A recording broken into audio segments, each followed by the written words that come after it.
हाँ जी, आज हमने स्टार्ट करना है रिलेटिव एटॉमिक मास। लेकिन लास्ट टॉपिक जो हमने पढ़ा था रेडियो एक्टिव आइसोटोप्स के मतलब, उसमें एक दो बातें जो थीं वो थोड़ी सी तफसील तलब थी। तो मैंने कहा था कि मैं अगले लेक्चर में आपसे वो डिस्कस कर लेता हूँ। तो ये इसमें एक तो ये सवाल था कि जो कार्बन 14 है उसकी क्या हाफ़ लाइफ है। ये एक सवाल पैदा हो रहा था क्योंकि हाफ़ लाइफ मैंने आपको बताया था ये वो लाइफ होती है जो कि जिसमें फ़र्ज़ करें 100 एटम हैं किसी रेडियो एक्टिव आइसोटोप के, तो उसमें से 50 एटम जो हैं वो टूट कर किसी और एलिमेंट में कन्वर्ट हो जाएंगे और बाकी 50 रह जाएंगे। तो ये रेडियो कार्बन डेटिंग का सवाल था कि इसमें वो उन्होंने एज नहीं दी हुई थी, तो वो एज ज़ाहिर है कि ज़बानी याद नहीं रह सकती। वो मैंने फिर चेक करके तो आपको बता रहा हूँ कि वो 5730 साल है। वो किसी बुक में थोड़ा बहुत फ़र्क हो सकता है, लेकिन आम तौर पे ये इतना ही तकरीबन 5500 से 6000 साल के दरमियान, यानी ये हाफ़ लाइफ है कार्बन 14 की, चूँकि ये रेडियो एक्टिव एलिमेंट है। उसके बाद दूसरे नंबर पे इसकी जो एक्सरसाइज थी उसके अंदर कुछ सवालात पूछे गए थे। वो ये है, why does A radioactive isotope emit radiation. तो ये जवाबात तो आपको मिल जाएंगे, की बुक्स भी मिल जाएंगी और छप जाएंगी, मज़ीद नेट पर भी मिल जाते हैं। लेकिन बात यह है कि समझना ज़रूरी होता है, तो हम यहाँ पर समझने के लिए बैठे हैं। तो ये ज़हन में रखें कि चीज़ आपके दिमाग में अगर बैठ जाती है तो फिर आपको मटेरियल कहीं से भी मिल जाएगा, तो आप उसको अच्छा आसानी से समझ भी लेंगे और याद भी रह जाएगा। तो why does A radioactive isotope emit radiation. तो सबसे पहले तो हमें ये दोहरा लेते हैं, हमें पहले पता होना चाहिए कि रेडिएशंस किस फॉर्म में निकलती हैं रेडियो एक्टिव आइसोटोप में से। उसमें एक अल्फ़ा रेज थी जो कि आपको मैंने बताया था हीलियम के न्यूक्लियाई होते हैं, यानी हीलियम में 2 प्रोटॉन होते हैं, 2 न्यूट्रॉन होते हैं और 2 ही इलेक्ट्रॉन होते हैं। लेकिन जो अल्फ़ा पार्टिकल्स हैं उसमें उसके जो 2 इलेक्ट्रॉन हैं वो उतर जाते हैं, तो पीछे क्या रह गए, प्रोटॉन, जिस पर 2 पॉजिटिव चार्ज होगा। तो ये न्यूक्लियाई होते हैं, न्यूक्लियस होते हैं हीलियम के, जिसमें अस्सलाम वालेकुम 2 पॉजिटिव चार्ज उसके ऊपर, 2 प्लस चार्ज, 2 चार्ज उसके ऊपर होता है। तो इसी तरह बीटा रेज़ हैं, वो भी निकलती हैं उसमें से, और बीटा रेज़ क्या होती हैं, वो इलेक्ट्रॉन्स होते हैं। तो रेडियो एक्टिव एलिमेंट्स जब उनके न्यूक्लियाई डिके करते हैं यानी ब्रेक करते हैं, तो उनमें से इलेक्ट्रॉन्स की रेज़ बहुत सारे मिकदार में इलेक्ट्रॉन निकलते हैं, वो बीटा रेज़ कहलाते हैं। तीसरी किस्म रेडिएशंस की गैमा रेज़ होती हैं। गैमा रेज़ क्या है, ये वेरी हाई फ्रीक्वेंसी और वेरी लो वेवलेंथ की हाई एनर्जी रेडिएशंस होती हैं, हाईली पेनिट्रेटिंग। और ये तीनों किस्म की रेज़, इसके अलावा भी पार्टिकल्स जो हैं वो उसमें से रेडियो एक्टिव एलिमेंट्स में से निकलते हैं। और ये क्यों निकलते हैं, सवाल ये है। तो इसकी वजह ये है कि न्यूक्लियाई, जिन एटम्स के न्यूक्लियाई अनस्टेबल होते हैं वही रेडियो एक्टिव होते हैं। और रेडियो एक्टिव का मतलब ही ये है कि उसमें से रेडिएशंस निकलती हैं, अल्फ़ा, बीटा, गैमा रेज़ या कुछ और किस्म के पार्टिकल्स की सूरत में या रेडिएशंस की सूरत में। और इसका मकसद ये होता है कि जो उसके अंदर प्रोटॉन और न्यूट्रॉन की रेशो है वो एक फ़िक्स रेशो जो है अगर होगी तो वो स्टेबल होगा। अगर वो उस रेशो से न्यूट्रॉन की जो तादाद है प्रोटॉन के मुकाबले में वो ज़्यादा हो या उस रेशो से कम हो, तो वो न्यूक्लियस जो है वो अनस्टेबल हो जाता है और उसके अंदर टूट फूट का अमल जारी हो जाता है। तो ये वजह है किसी भी रेडियो एक्टिव एलिमेंट में से रेडिएशंस के निकलने की। दूसरा सवाल है, give an example of a radioactive isotope which disintegrates. Disintegrate का मतलब होता है टूट जाना, to give a stable atom. तो इसकी मिसाल दें, तो इसकी मिसाल आप ये देखिए कि ये ऊपर ही ये जो हमने अभी यहाँ पढ़ी है इसी को आप एक्सप्लेन कर सकते हैं। आप यहाँ पर देखिए कि यूरेनियम 238 था जिसका एटॉमिक नंबर 92 है, उससे थोरियम बना। थोरियम भी अनस्टेबल है। थोरियम जो है आप देखिए उसमें उसका एटॉमिक नंबर है 90 और उससे कन्वर्ट होके प्रोटेक्टीनियम बन गया। अब देखिए उसका जो मास नंबर है वो आपको याद होगा, मैंने कहा था मैं चेक करके बताऊंगा, मैंने चेक कर लिया था। ये 231 को ठीक कर लें, ये 234 ही रहेगा। फ़र्क क्या हुआ है सिर्फ कि एक न्यूट्रॉन जो है वो प्रोटॉन में कन्वर्ट हो गया है। तो आप देखें कि मास नंबर तो आपने पढ़ चुके हैं ना, कि प्रोटॉन और न्यूट्रॉन की तादाद को मास नंबर कहते हैं। तो अब वो एक न्यूट्रॉन जो है वो कन्वर्ट हो गया किस में, प्रोटॉन में, तो मास नंबर तो वही रहेगा, लेकिन एटॉमिक नंबर चेंज हो जाएगा क्योंकि एक प्रोटॉन की तादाद बढ़ गई है। तो अब इसका एटॉमिक नंबर आप देखिए 90 से 91 हो गया जब प्रोटेक्टीनियम बना, लेकिन इसका मास नंबर 234 ही रहेगा। इसे 231 को 234 ठीक कर लें। आप चेक भी कर सकते हैं, आप किसी किताब से, इंटरनेट से, ये प्रोटेक्टीनियम 234 होता है। उसके बाद अब इन सारे अमलों के दौरान आप देखिए, अवामिल के दौरान रेडिएशंस निकलती हैं, और रेडिएशंस क्या है, एनर्जी है। और यहाँ ऊपर भी ये हम एक्सप्लेन कर चुके हैं। अभी जो मैं आपको समझा रहा था, जो हमारा सवाल है वो ये है कि इसमें स्टेबल आइसोटोप कहाँ बनता है और कैसे बनता है। प्रोटेक्टीनियम से आगे जो है लंबा प्रोसेस है 91 से, ये एक पूरी, इसे डिके सीरीज़ कहते हैं, ठीक है। तो ये आप देखिए कि प्रोटेक्टीनियम से फिर आगे उसमें से कमी होते होते होते ये बिस्मथ बनता है, और वो उसमें से पार्टिकल निकलते निकलते उसके बाद बिस्मथ से फिर अल्फ़ा पार्टिकल निकले, तो आप देखिए उसका एटॉमिक नंबर 2 कम हुआ, तो 81 हो गया। इससे क्या बना, थैलियम। थैलियम THALLIUM, इसका मास नंबर है 206 और एटॉमिक नंबर है 81। अब इसके अंदर तब्दीली आती है और ये कन्वर्ट हो जाता है लेड में। लेड का एटॉमिक नंबर गालबन मेरे जहन से निकल गया, वो 82 है शायद। तो उसी तरह जैसे यहाँ पे थोरियम से प्रोटेक्टीनियम बना था, उसी तरह से इसमें थैलियम से लेड बनता है, और लेड जो है वो स्टेबल आइसोटोप है। हम चेक कर लेते हैं, अभी नेट से ही चेक कर लेते हैं। सारी बातें नहीं जहन में मेरे नहीं सारे रह सकती, तो चेक करने में कोई हर्ज नहीं है, देख लेते हैं।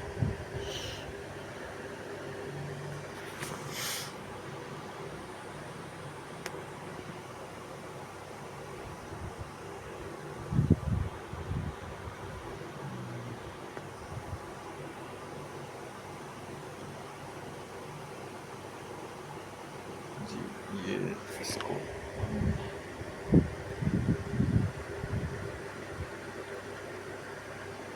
यूरेनियम 238 डीके सीरीज,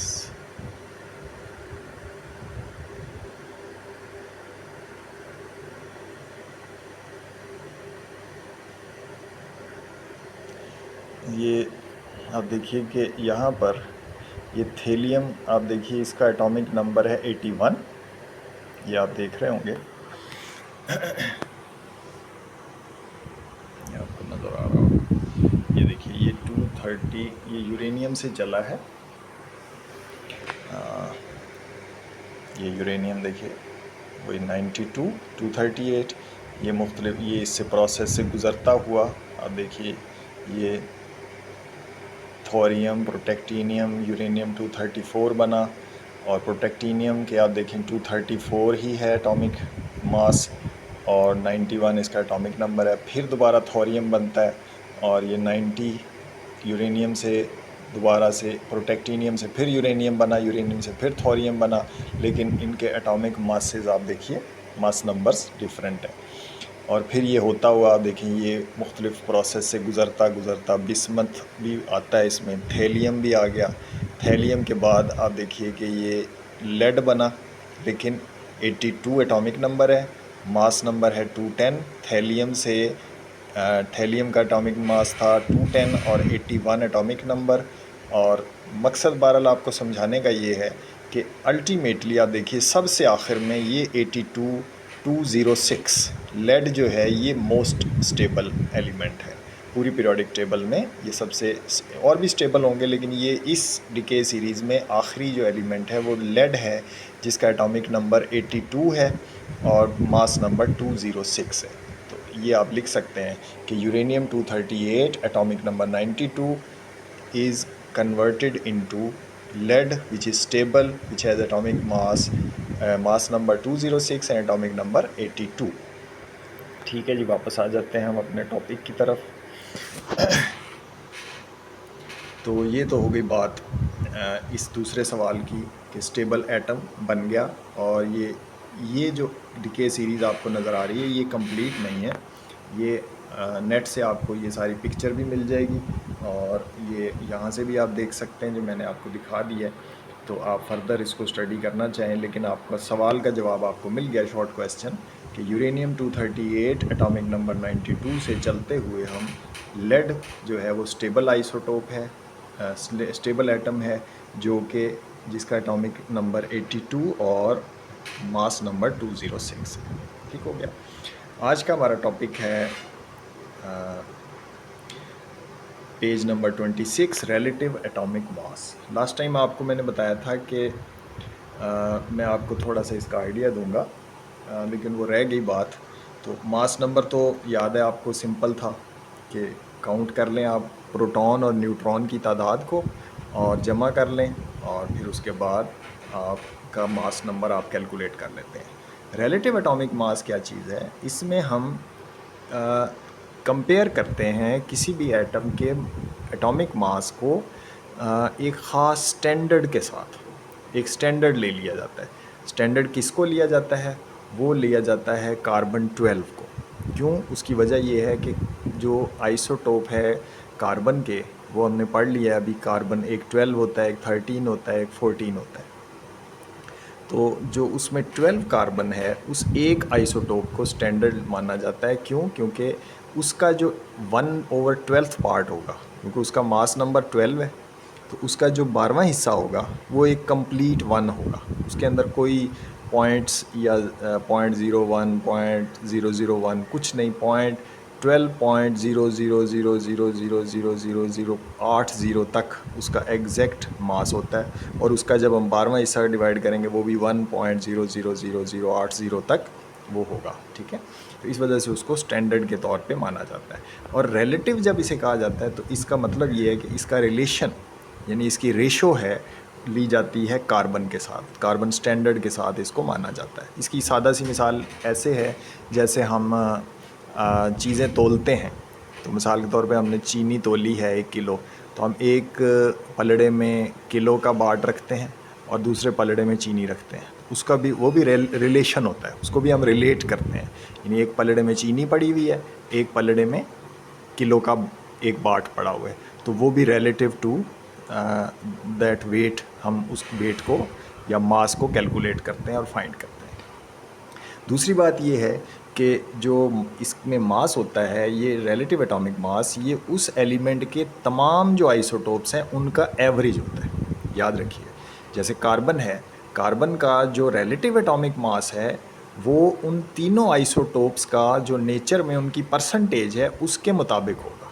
आप जब पीरियोडिक टेबल में जाके कार्बन का एटॉमिक मास देखेंगे तो वो 12 पॉइंट समथिंग होगा, 12.02 है, या गालबन मुझे अब ज़बानी याद नहीं, 12.02 एग्जैक्ट 12 नहीं है। वजह क्या है कि कार्बन 12 भी है, कार्बन 13 भी है, कार्बन 14 भी है, और हर एक की अपनी परसेंटेज है। अब चूँकि कार्बन 12 की परसेंटेज ज़्यादा होती है और कार्बन 13 और कार्बन 14 की परसेंटेज कम होती है, इस वजह से हम उसको जो है वो जब कैलकुलेट करते हैं तो आंसर जो उनका एवरेज है वो बहुत ही मामूली सा 12 से ऊपर 12.02 या 12.01 के करीब आंसर आता है। ठीक हो गया जी। अब हम इसको पढ़ लेते हैं। तो ये है रिलेटिव एटॉमिक मास। इसका मैंने थोड़ा सा आइडिया आपको दे दिया, बाकी हम पढ़ेंगे तो बात कंप्लीट आपको समझ आ जाएगी। Ever since the existence of atom was recognised, atom की जो वजूद है, एग्जिस्टेंस, उसका जब मान लिया गया, रिकग्नाइज का मतलब होता है तस्लीम कर लेना, मान लेना, जब से उसको तस्लीम कर लिया गया है, the chemist were trying to find out a method. Chemist जो हैं वो एक तरीक़ाकार मालूम करने की कोशिश कर रहे थे, which would allow them to compare the masses of different atoms, जिससे उन्हें ये पता चले कि एटम्स के मासेस आपस में एक दूसरे के साथ उनका मवाजना कैसे किया जाए, कंपेयर कैसे किया जाए। It was necessary because without knowing the relative masses of atoms, ये ज़रूरी था क्योंकि एटम्स के मासेस के बारे में जाने बगैर वी वुड नॉट नो, हम मालूम नहीं कर सकते in which ratio of masses we mix the reactants, कि हम जो जिन एलिमेंट्स को या कंपाउंड्स को हमने इनका केमिकल रिएक्शन करवाना है उनको हम किस रेशो से, किस मास से हम उनको आपस में मिक्स करें ताकि उनका केमिकल रिएक्शन हो, to carry out a chemical reaction. In 1961 the chemists adopted a new scale।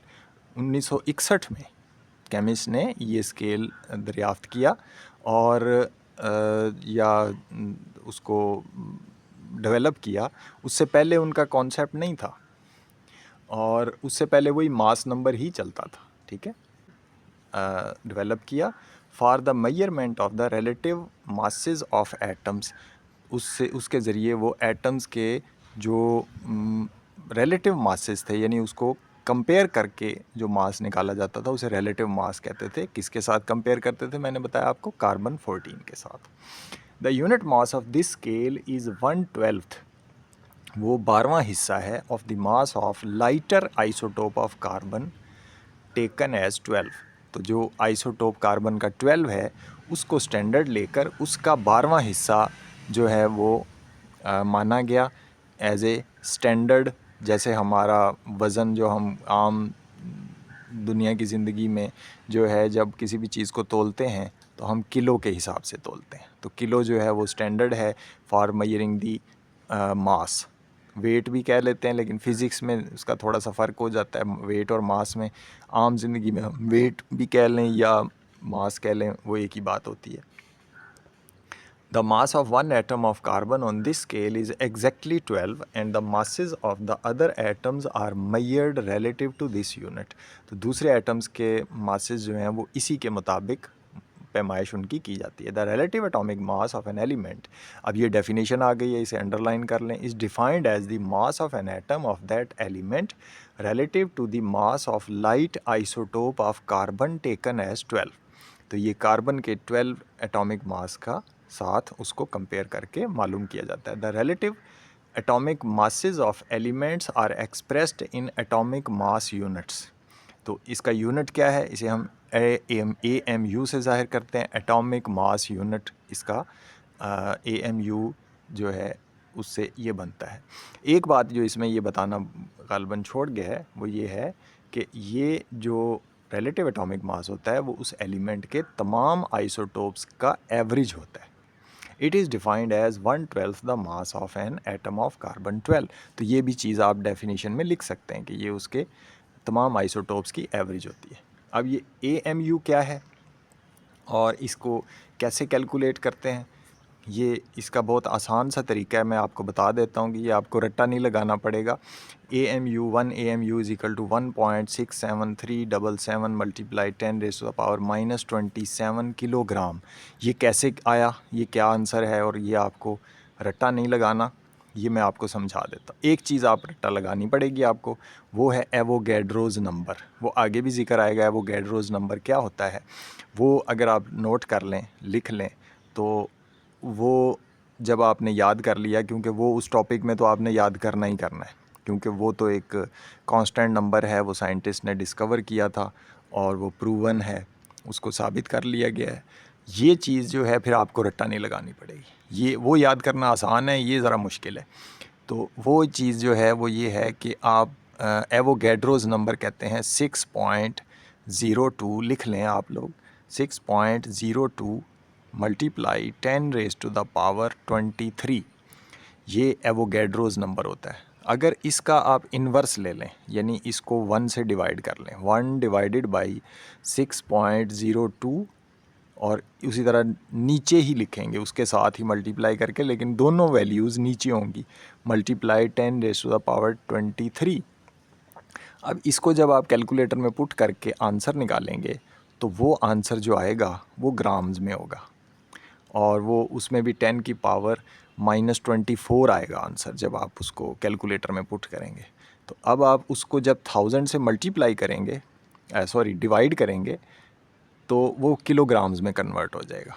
तो किलोग्राम में जब कन्वर्ट होगा तो वो 10⁻24 10⁻27 किलोग्राम में आंसर आ जाएगा। और यही आंसर होगा 1.67 या 1.66 के करीब भी आ सकता है, तो कोई हर्ज नहीं अगर थोड़ा बहुत फ़र्क भी हो तो ये एवोगैड्रोस नंबर का इन्वर्स यानी लेने से आपका आंसर यही आ जाता है। तो एवोगैड्रोस नंबर को आप लिख लें, नोट कर लें, आगे भी चैप्टर में ये चीज़ आएगी। 6.02 multiply 10⁻23। For example, the mass of one atom of hydrogen on atomic scale is 1.007 AMU। तो एक हाइड्रोजन के एटम का एटॉमिक मास 1.007 AMU होता है। इसी तरह similarly the mass of one atom of sulphur 32 is 31.972 AMU। तो ये जो याद रखिए, ये जो आंसर दिए हुए हैं 1.007 और 31.972, ये पॉइंट्स में क्यों आंसर आए हैं? क्योंकि आप सोचें कि कोई भी एटम जो है वो पॉइंट्स में तो नहीं हो सकता।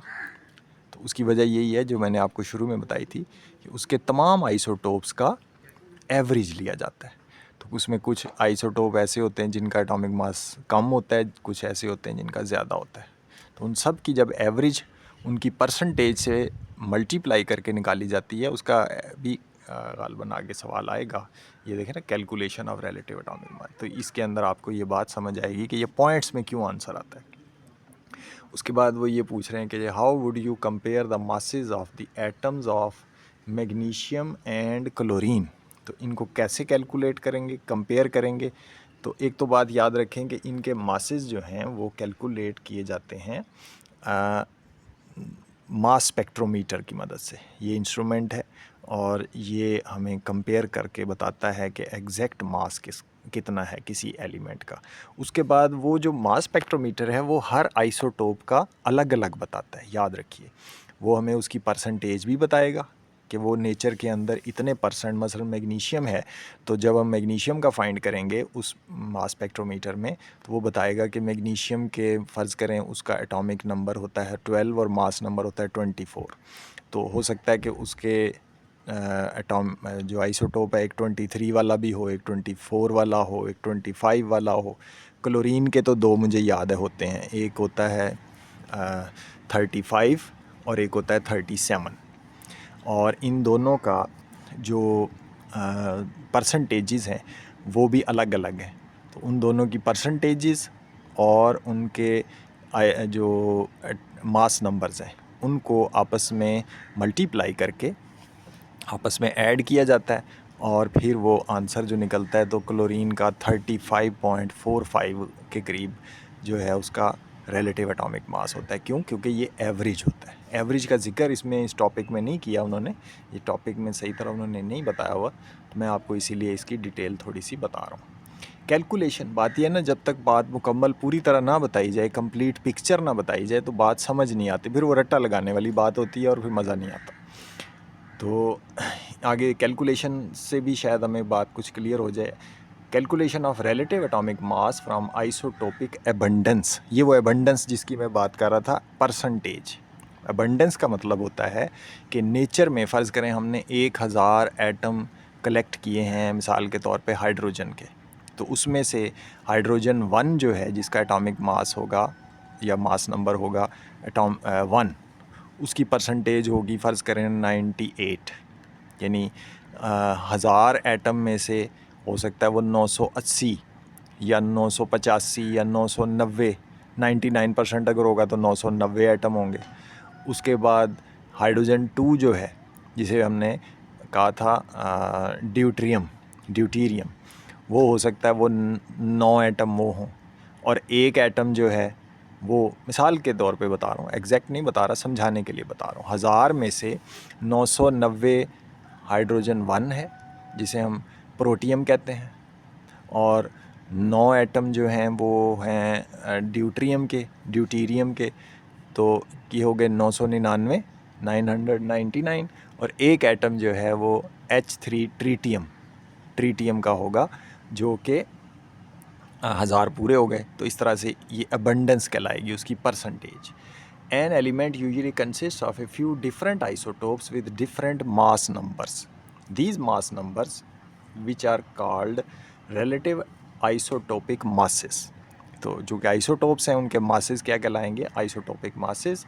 Each isotope will also have its own naturally occurring abundance. हर आइसोटोप की परसेंटेज होगी in nature which is called isotopic abundance.